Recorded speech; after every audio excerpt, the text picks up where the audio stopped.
Class 12th, Subject Physics, 8th chapter Electrostatics. From this chapter, let us see numericals from exercise. Numericals from exercise. Let us see numerical number 3. A dipole with charges minus q and plus q located at the points 0, minus b, 0 and 0 plus b and 0 is present in a uniform electric field E. The equipotential surfaces of this field are planes parallel to the YZ planes. Then what is the direction of the electric field E and how much torque would be the dipole experience in this field? And therefore, for this numerical, for question A, the equipotentials of external uniform electric field are planes parallel to YZ plane. The equipotentials of the external uniform electric field are planes parallel to YZ plane. The electric field E, that is equal to plus minus E I cap is parallel to x axis. It will be parallel to x axis as the planes parallel to YZ plane are there. Therefore, electric field is parallel to x axis. Then for B, the dipole moment of the charges, that is P equal to Q into 2B J cap. Vector P equal to Q into 2B J cap, and therefore torque on the dipole, torque is equal to P cross E. Vector P cross vector E will be given as torque equal to 2QB J cap, torque equal to 2QB J cap into EI cap. EI cap, that will be equal to 2QBE J cap cross I cap, as this torque is given as 2QB J cap cross EI cap, that will be written as 2QBE into J cap cross I cap. But as J cap cross I cap equal to minus K, as it is minus K, and therefore torque will be equal to, in magnitude, it will be 2QBE K cap, and therefore we can say that magnitude of the torque is 2QBE as it is along Z axis. Now let us see numerical number 4, which is given as 3 charges minus q, plus q and minus q are placed at equal distances on straight line. If the potential energy of the system of these charges is 0, of these 3 charges potential energy equal to 0, then what is the ratio of capital Q upon small q? So for this numerical 4, 3 charges minus q, plus q and minus q are at equal distances and along the straight line. Therefore, for this plus q charge, it will be considered as origin. Minus q charge is at a distance equal to minus a, hence its coordinates are minus a, 0. Then this minus q charge is at a distance equal to plus a, therefore its coordinates are along x axis as a, 0. Then given is q1 equal to plus q, q2 is equal to q3 equal to minus q, then r21 will be equal to r31. Distance of second and third charge from first charge is equal to a. Then R32, distance R32 between third and second will be equal to 2a, and for these three charges potential energy U3 is equal to 0. So in order to find out this, we will have to first consider total potential energy of the system containing these three charges.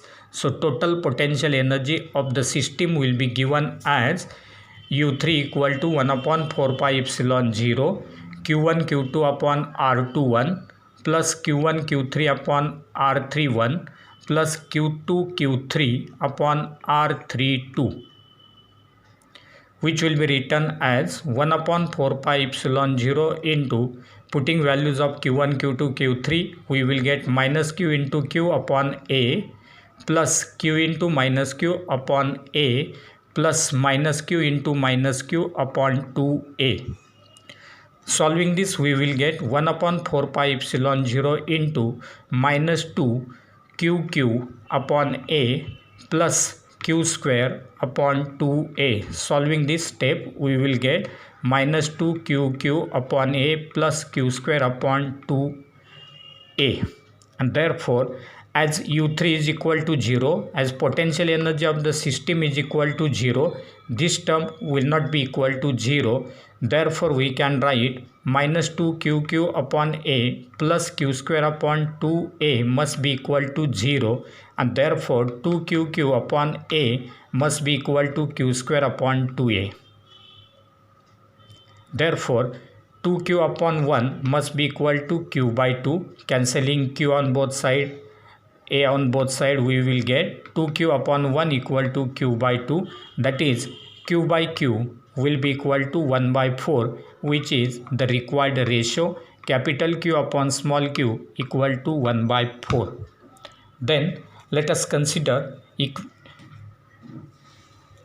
next numerical, that is numerical number 6, which is given as numerical number 6, which is stated as find the ratio of the potential differences that must be applied across the parallel and series combination of two capacitors C1 and C2 with their capacitances in the ratio 1:2, so that the energy stored in these two cases becomes the same. And therefore, given data for this sixth numerical is C1:C2 equal to 1:2, that ratio of their capacities is given. Then potential energy in series must be equal to potential energy in parallel, that is US equal to UP. Similarly, we will have to find out that ratio potential difference in parallel as to potential difference in series, that is Vp as to Vs, that we will have to find. As C1 by C2 ratio is given as 1 by 2, as C1 by C2 equal to 1 by 2, therefore we can write C2 is equal to 2C1. C2 will be equal to 2C1. Now, for parallel combination of C1 and C2, for parallel combination of C1 and C2, resultant capacity Cp is equal to C1 plus C2. That will be equal to Cp equal to C1 plus 2C1, that will be equal to 3C1. Similarly, for series combination of C1 and C2, resultant capacity Cs equal to 1 by C1 plus 1 by C2. 1 by C1 plus 1 by C2, therefore Cs will be written as C1 C2 upon C1 plus C2. Simplifying this, C1 C2 upon C1 plus C2, that will be equal to C1 into 2C1 divided by C1 plus 2C1, which comes out to be 2C1 square upon 3C1. That will be equal to 2 by 3C1. 2 by 3C1. Now, the energy stored for parallel combination of C1 and C2. Energy stored for parallel combination, as the energy U equal to half CV square. Therefore, for parallel combination UP equal to half Cp Vp square. Half Cp Vp square, that will be equal to half into 3C1 Vp square. 3C1 Vp square, that is 3Cp Vp square, that will be equal to 3 by 2 C1 Vp square, 3 by 2 C1 Vp square. Similarly, energy stored for series combination of C1 and C2. For series combination of C1 and C2, we can write US equal to half CS Vs square, half CS Vs square, that will be written as half 2 by 3 C1 Vs square, half into 2 by 3 C1 Vs square equal to 1/3 C1 Vs square, 1/3 C1 Vs square, and therefore we can write as UP is equal to US. As this potential energy are the same, therefore 3 by 2 C1 Vp square, 3 by 2 C1 Vp square must be equal to 1 by 3 C1 Vs square, 1 by 3 C1 Vs square, and therefore we can write Vp by Vs square equal to 2 by 9, Vp by Vs square equal to 2 by 9, and therefore Vp by Vs equal to root 2 by 3, root 2 by 3, that will be equal to 1.414 upon 3, 1.414 upon 3, which comes out to be 0.471. So this will be the required ratio between the potential in parallel combination to the potential in series combination. Now let us go for next numerical, that is numerical number 8, which is given as a 6 microfarad capacitor is charged by a 300 volt supply. It is then disconnected from the supply and is connected to another uncharged 3 microfarad capacitor. How much electrostatic energy of the first capacitor is lost in the form of heat and electromagnetic radiation? So for that, given data is C1 equal to first capacitor, C1 equal to 6 microfarad, that is equal to 6 into 10 raised to minus 6 farad. C2 is equal to 3 microfarad, that will be equal to 3 into 10 raised to minus 6 farad. Then potential phi is equal to 300 volt, and we have to find out the energy loss, and therefore in this case the electrostatic energy stored in the capacitor will be given as the electrostatic energy stored in the first capacitor, that is U is equal to half C1 phi square, half CV square, that is half C1 phi square, that will be written as U is equal to half into 6 into 10 raised to minus 6 into 300 square, which will be equal to 3 into 10 raised to minus 6 into 9 into 10 raised to 4, which comes out to be U equal to 0.27 joule. U is equal to 0.27 joule. Now charge on capacitor will be equal to charge on capacitor, that is first capacitor, Q is equal to C1 phi. C1 phi, that is equal to 6 into 10 raised to minus 6 into 300.